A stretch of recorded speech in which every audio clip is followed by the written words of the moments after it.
Now let's begin. Ms. Schulte is still not here, but in the order of the ballot, Mr. Connolly will do his opening statement. He is the Democratic candidate. Thank you, Olga. Good evening. It's great to be back at Westminster. This is my 7th event here, including 5 town hall meetings I've held here, including one that was covered rather extensively in the front page of the Washington Post just a year ago. You know, I believe if you're going to ask to represent people, you got to show up. This can't be the first time you step foot in a community. You've got to have credentials. And I think I've earned my credentials. The first thing I did after being elected to this job was to reopen a Prince William County district office and to make sure it had full-time staffing after it had been closed for a number of years.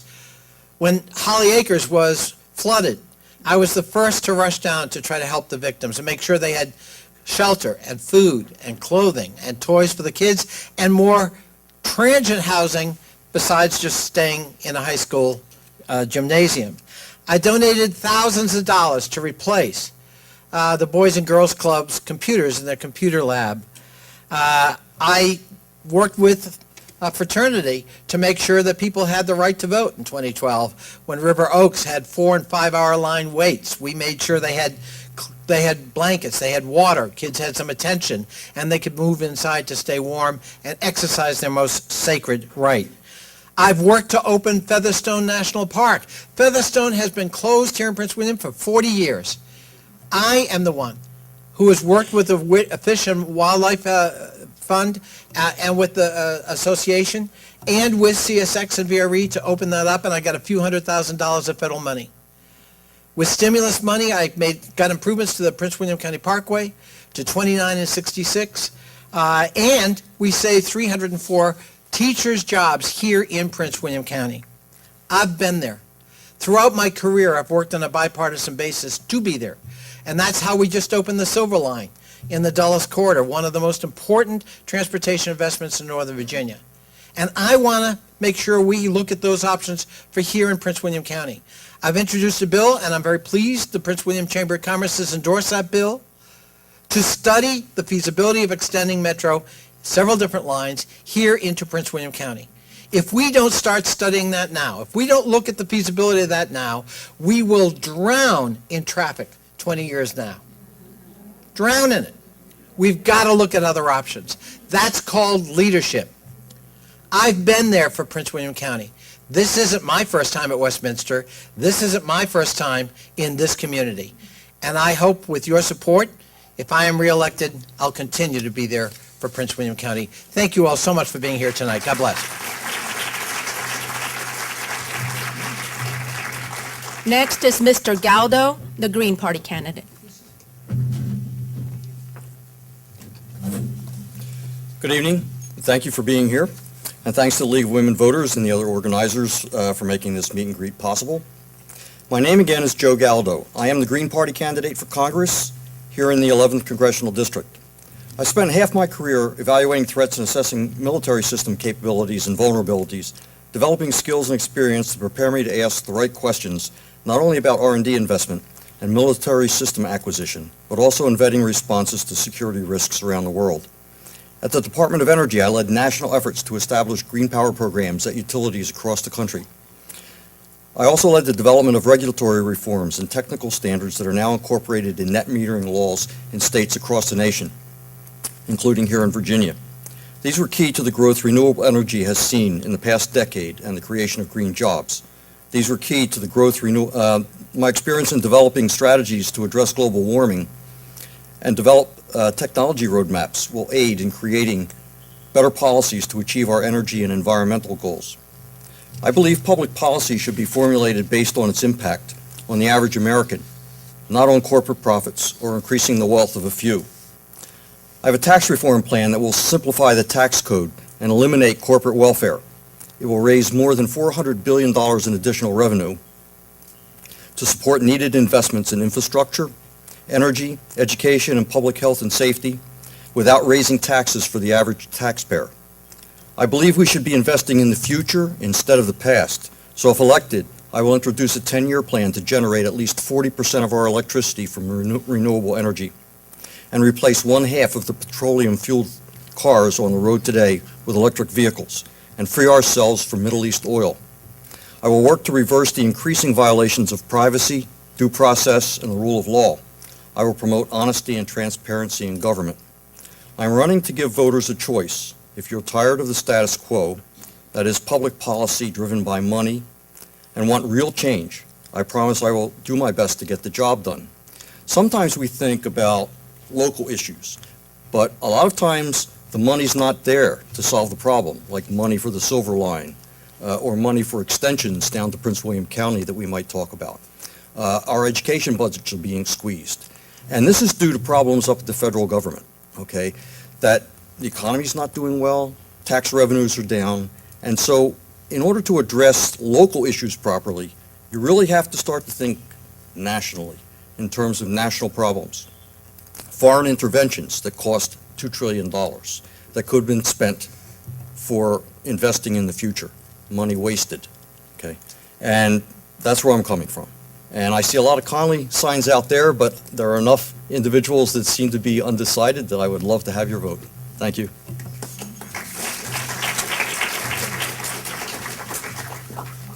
Mr. Mark Harold is the Libertarian candidate.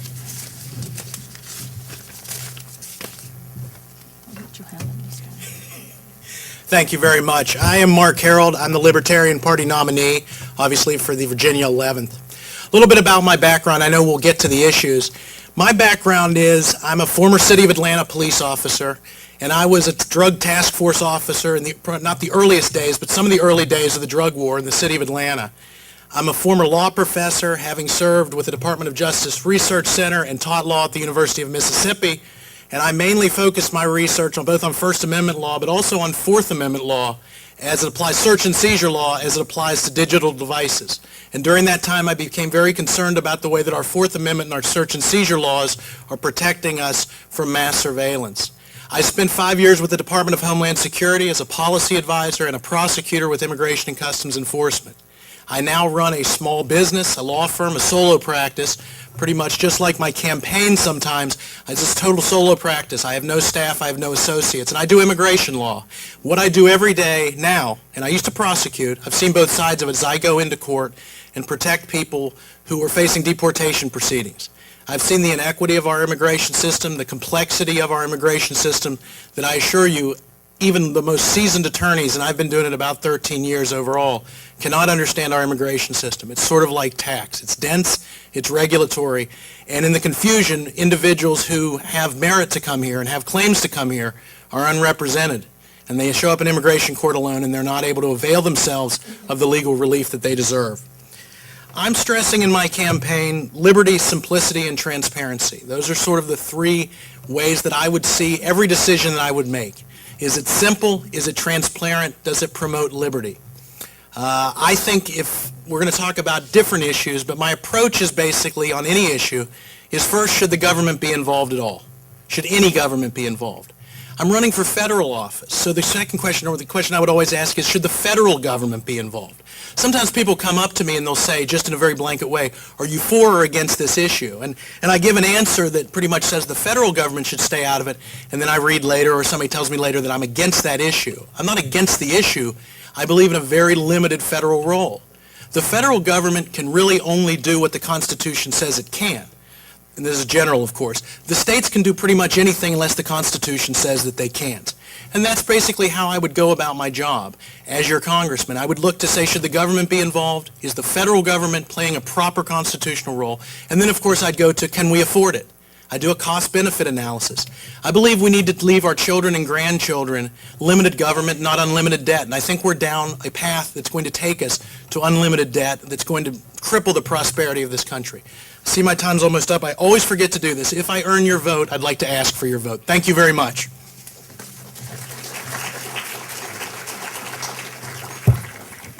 Ms. Suzanne Schulte, the Republican candidate. Thank you very much. I want to express my appreciation to the League of Women Voters and the AARP and the Coalition for Asian Pacific Association for hosting this. As a challenger candidate, we love these opportunities to be able to visit with folks. It's true, I have not been here before. I've never run for office before. I'm not a politician. I have been running a foundation called the Defense Forum Foundation. It's a nonpartisan foundation that does programs on Capitol Hill on defense, foreign affairs, and human rights issues. It's basically an opportunity to bring Republicans and Democrats together to talk about issues that we can work on together to preserve America. And through that work, I got very involved in also promoting freedom, democracy, and human rights abroad, because all the countries that are a threat to the United States are without exception a threat to their own people. So I became very involved in working in, especially in Asia and in North Africa, in promoting freedom and human rights for people in different countries. And as a result of my work, I got involved rescuing women that were victims of trafficking, that were escaping from North Korea, refugees in North Africa.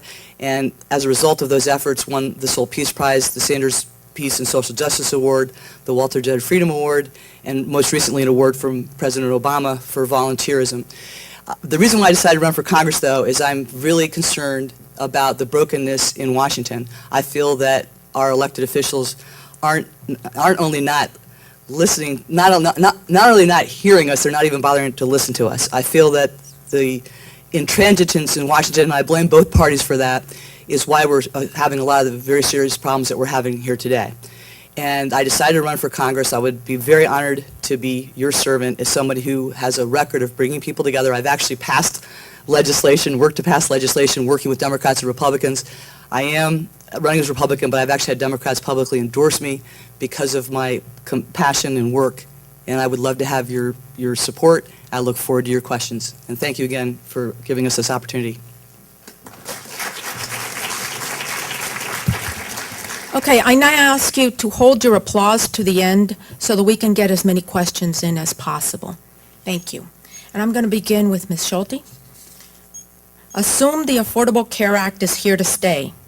What one thing needs to be changed to make it better?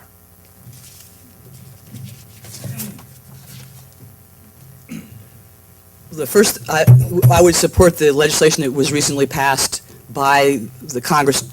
It was nonpartisan for people to be able to keep their health care plans.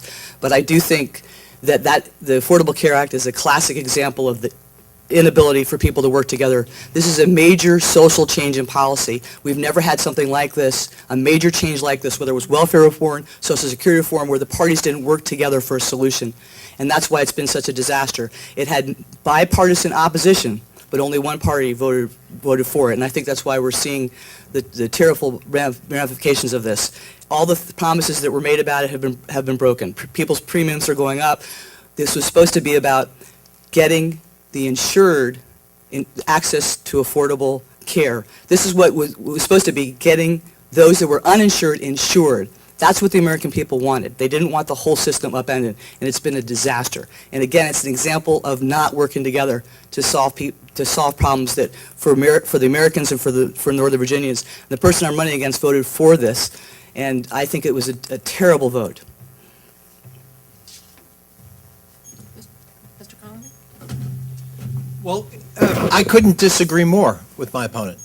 I am proud of having voted for the Affordable Care Act. It is transforming lives in America as we speak. 7.3 million people who were uninsured are now insured. Another 3 million people are accessing Medicaid. And there'd be 400,000 more of them here in Virginia if my opponent's party would only stop blocking that expansion down in Richmond. In terms of seniors, seniors have seen the donut hole close by hundreds of dollars, making drugs more affordable. You can now go once a year to your doctor with no copayment for a checkup. You can have preventive care. We've expanded the life of Medicare. We've expanded Medicare Advantage. Republican critics said we were going to kill Medicare Advantage. So what happened? For the first time in the history of the program, premiums went down. Benefits went up, and enrollment skyrocketed. Other than that, my opponent is right. It was a disaster. Mr. Galvin? The Affordable Care Act is a step in the right direction, but it's not perfect. I know from personal experience because my son is learning disabled and he lost his job because of his autism as well. And he was working for a federal contractor, and there were changes of personnel in the agency that he was working at, the federal agency, and they just couldn't tolerate and couldn't accommodate some of his difficulties. Now, I applied for health insurance through healthcare.gov, and I'll tell you, it was a real mess. I had to do it by phone because it wouldn't let me get into the system to actually make a choice.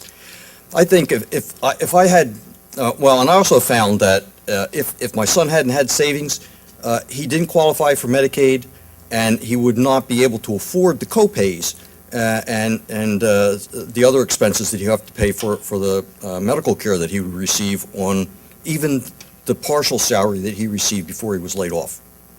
Now, if I had one thing to change with the Affordable Care Act, I would change it to a single-payer plan and put it under Medicare, rather than going through insurance companies, increasing the cost and the complexity of the system. Simplify it, lower the costs. If I had a second thing to do, I would expand our public clinic network and increase the number of doctors and particularly nurses that are in the system. We have a public health service and a national medical service that provides scholarships to doctors and nurses when they join the health service. Okay, we should do more of that and provide health care directly to people who cannot afford health insurance even through Medicare. Okay, and that would serve to lower the costs both to individuals and to the taxpayer. And I think those are the two main things I would do. Okay, thank you. Mr. Howard? Same question. Well, I think this is one of those things that's a good example of, if you torture statistics long enough, they'll tell you anything you want to hear. When I try to do research on what this act is actually doing, what it's accomplishing, what's not there, what continuities have been established that you're allowed to keep, what you're not allowed to keep, it's very confusing. The one thing that I do, and this is assuming it's the law of the land, all right? There's a couple things to that. First of all, I would vote to repeal what we're calling Obamacare or the Affordable Care Act. I think it's a leap in the wrong direction in that, and we're all pretty far apart on this, at least in some ways. I believe it is a step towards a single-payer system. I believe that's exactly what it is, and that's the road we're heading down. Obviously, if you favor single-payer, I believe you will see it as an intermediate step. I don't think there's a real way to favor Obamacare or Affordable Care Act without realizing that it's that slippery slope towards single-payer. So a lot of it has to do with how you feel about single-payer. I think it's a huge encroachment on a major portion of the economy, probably about 1/7 of the economy, in different estimates that you see. I just think it's absolutely an umbrella government program. I worry about, as the drug war comes to an end, I think we will see expansions in other law enforcement agencies. I think the two that we'll see the most of are going to be in the EPA and the IRS. And the IRS is going to come to have so much data from Obamacare. And once they merge all of this up, I know it sounds sometimes Orwellian, but you have to remember it's not what these systems and all this data was proposed to do. It's what it can do. And I see that a law enforcement entity of the IRS, as we've seen with some of the IRS, the problems with the IRS, basically putting them in charge of this with that information. It's not over a takeover of the economy, it's a takeover of information. But I think it's a step in the wrong direction. I know this is a contentious issue. I wouldn't, if I was going to leave one thing, I would try to make it more transparent, but I would vote to repeal Obamacare or Affordable Care Act if I was given the chance to cast that vote. Thanks. Thank you. Next question. You may have seen the telecommuting bill.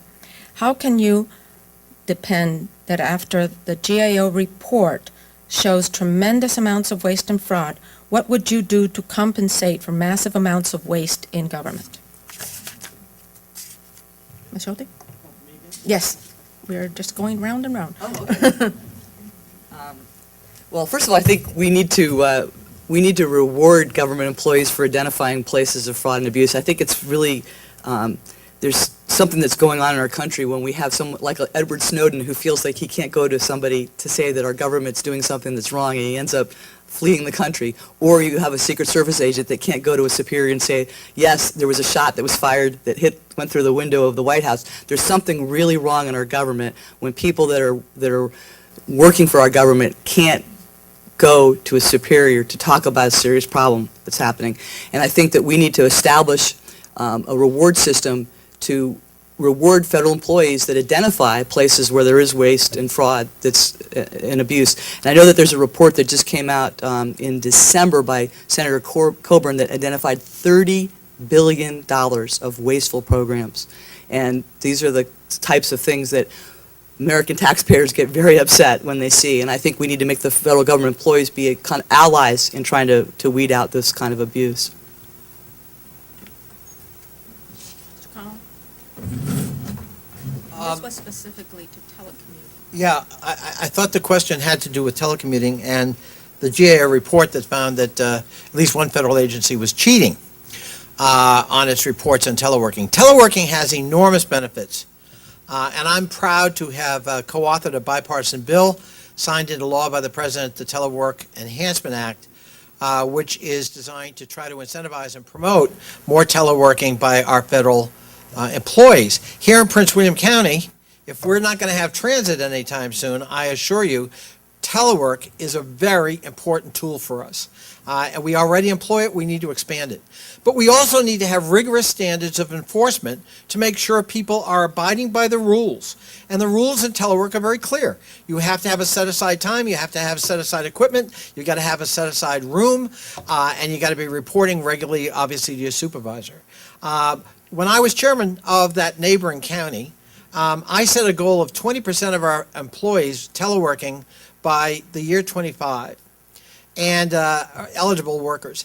We not only met that goal, we exceeded it, and to this day, telework is enhancing productivity, enhancing morale, making it easier to recruit and retain the employees of the future. In the federal government, if you talk to young people, if you look around the room here with young people, younger than me, they eat and breathe technology. They grew up with it. They expect telework to be part of the program. 47% of all federal employees are eligible for retirement this decade. If we're going to replace them and retain their replacements, telework and that use of technology, versatility of technology, is critical to the success of the mission. So I'm a big fan of telework, but it's got to be monitored and it's got to be managed. Thank you. Mr. Galdo? I can't add much to what Mr. Connolly has said.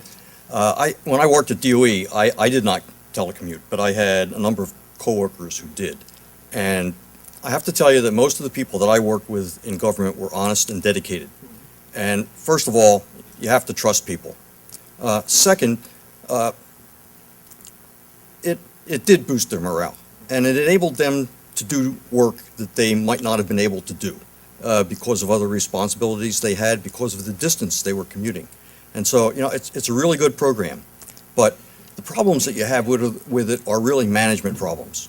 And being able to assign the type of work while they're telecommuting that can be audited properly, and having management that's responsible for doing that, and holding management accountable for it. And that also means having oversight from layers above direct supervisors, and getting GAO or the Inspector Generals involved just to set up an audit program and review them every once in a while. Mr. Harold?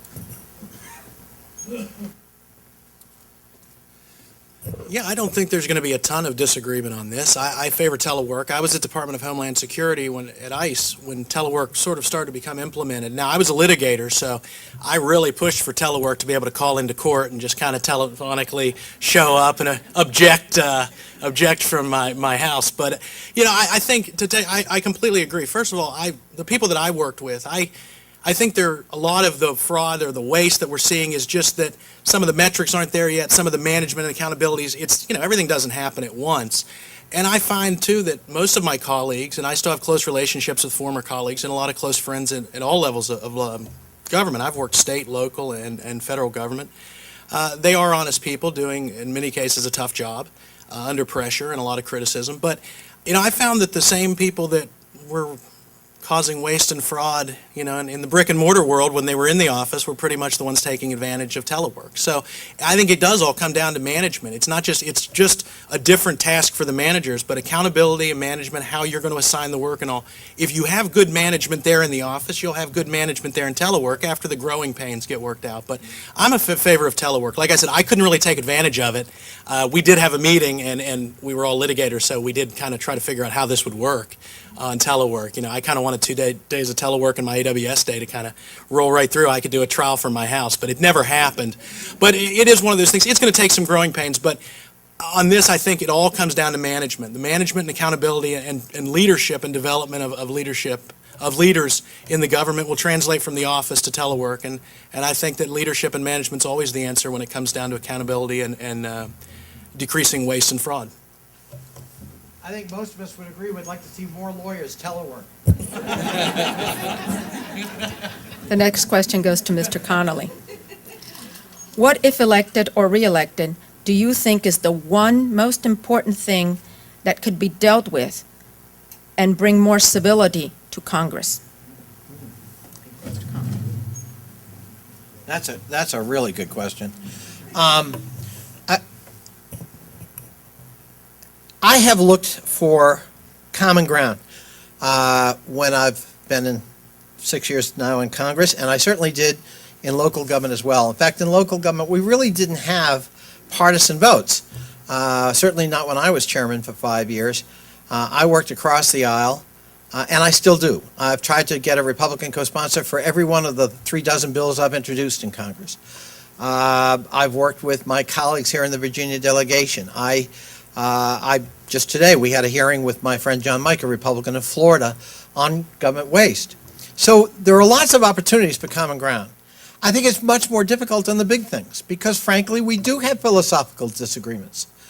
We don't see the world the same way, and we have to work extra hard at trying to come together nonetheless and see if we can't reconcile those views for the common good. That has been a very difficult thing for the last 2 Congresses. That may be one reason why this Congress is the least productive in recorded history. Very little got done. Big issues loom in front of us. And I don't know that I could just say one, but I want to see comprehensive immigration reform in America. The system is broken, and we need it from top to bottom. Not just border security, but that too. But we need higher-end skill sets in the H-1B1 visa program. We need to be able to help families who want to reunite or have an event here and bring a loved one from the old country here. Very difficult to do. We need comprehensive tax reform to make the tax system fairer, more transparent, and simpler. I'd start with those 2 big things. If we can get those done, we can get almost anything done for America. Mr. Galdo?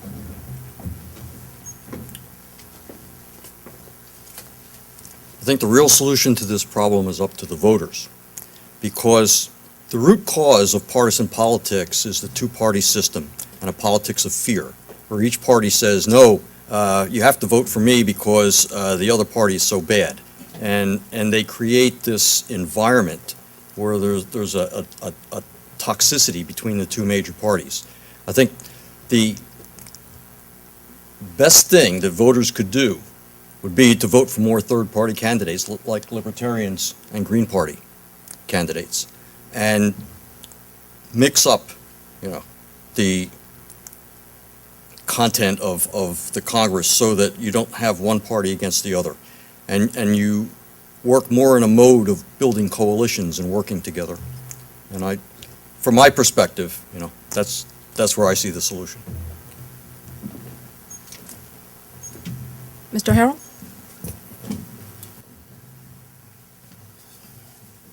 Well, just be nice, just go out and be nice. No, I agree. I think when you look back at the history and you